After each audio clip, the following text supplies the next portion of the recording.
ایک مرتبہ حضرت معاذ بن جبل رسول اللہ صلی اللہ علیہ وسلم کے پیچھے سواری پر سوار تھے۔ آپ نے فرمایا، اے معاذ، میں نے عرض کیا حاضر ہوں یا رسول اللہ۔ آپ صلی اللہ علیہ وسلم نے دوبارہ فرمایا، اے معاذ، میں نے عرض کیا حاضر ہوں اے اللہ کے رسول۔ آپ صلی اللہ علیہ وسلم نے سے بارہ فرمایا، اے معاذ، میں نے عرض کیا حاضر ہوں اے اللہ کے رسول۔ 3 بار ایسا ہوا۔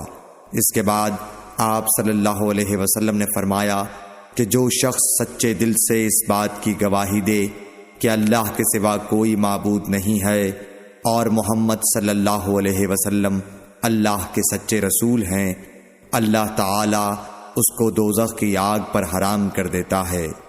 میں نے کہا، یا رسول اللہ، کیا اس بات سے لوگوں کو باخبر نہ کر دوں تاکہ وہ خوش ہو جائیں؟ آپ صلی اللہ علیہ وسلم نے فرمایا، اگر تم یہ خبر سناؤ گے تو لوگ اس پر بھروسہ کر بیٹھیں گے اور عمل چھوڑ دیں گے۔ صحیح بخاری حدیث نمبر 128۔